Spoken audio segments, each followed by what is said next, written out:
খেপসা কতটা সহজে তৈরি করা যায় এটা হয়তো আপনারা অনেকেই জানেন না। আজ আমি আপনাদেরকে দেখাবো অ্যারাবিয়ান স্টাইলে কিভাবে একদম সহজে খেপসা তৈরি করা যায়। প্রথমে আমার এখানে 1 কেজি পরিমাণ বাসমতি চাল আছে, আর বাসমতি চালটা ধুয়ে আমি মিনিমাম 1 ঘন্টার মতো ভিজিয়ে রাখবো।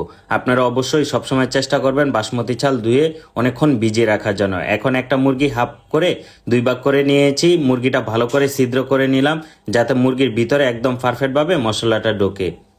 এখন একটা কড়াইয়ের ভিতরে এখানে সয়াবিন তেল দিয়ে দিলাম, তারপরে এখানে পেঁয়াজ কুচি দিয়ে দিচ্ছি। আপনারা অবশ্যই পেঁয়াজ কুচিটা দিয়ে দিবেন, অথবা পেস্টটা আপনারা চপ করেও নিতে পারেন। আমি কিন্তু পেস্টটা চপ করে নিয়েছি। এখন দিয়ে দিলাম এলাচ, দারচিনি, তেজপাতা। মশলা একদম অল্প অল্প করে দিবেন আপনারা।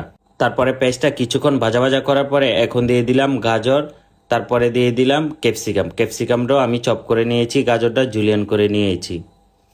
এগুলো হালকা একটু ভাজা ভাজা করে নেওয়ার পরে এখন দিয়ে দিলাম 1 টেবিল চামচের মতো আদা রসুন পেস্টও একটু ভাজা ভাজা করে নিয়েছি। এখন দিয়ে দিলাম 2টা টমেটো ব্লেন্ড করে এখানে দিয়ে দিলাম।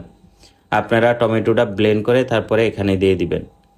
এখন দিয়ে দিলাম 1/2 টেবিল চামচের মতো জিরার গুঁড়া, 1/2 টেবিল চামচের মতো ধনিয়ার গুঁড়া, তারপরে দিয়ে দিচ্ছি স্বাদ অনুযায়ী লবণ।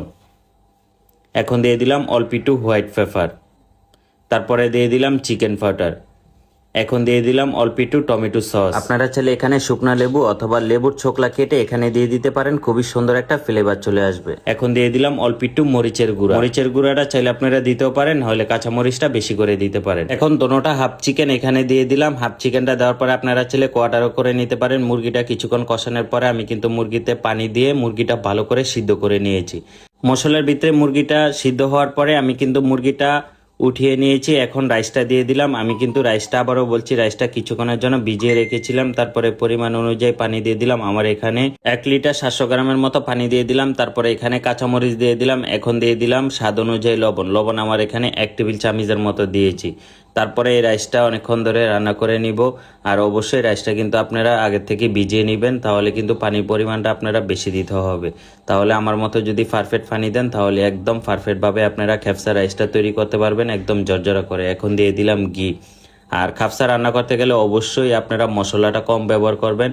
আমরা বাঙালিরা একটু হালকা মশলা না হলে আমরা কিন্তু খেতে পারি না, সেজন্য আমরা হালকা একটু মশলা দিয়ে থাকি, কিন্তু অ্যারাবিয়ানরা এত মশলা ইউজ করে না। আমি কিন্তু চিকেনটা খুবই সুন্দর করে গ্রিল করে নিয়েছি, উপরে তেল ব্রাশ করে নিলাম। আমার খাপসাটা সম্পূর্ণ রান্না হয়ে গেছে। দেখেন কত জর্জরা একটা রাইস তৈরি করেছি।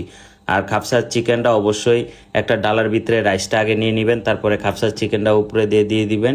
তারপরে আপনারা খুবই সুন্দর করে পরিবেশনা করতে পারেন। আমার এখানে ক্যাপসিকাম দিয়ে দিব, তারপরে আপনারা চাইলে কিশমিশ দিতে পারেন এখানে, অথবা গাজর একটু ঘি দিয়ে ফ্রাই করেও দিতে পারেন, খুবই সুন্দর খেতে লাগবে।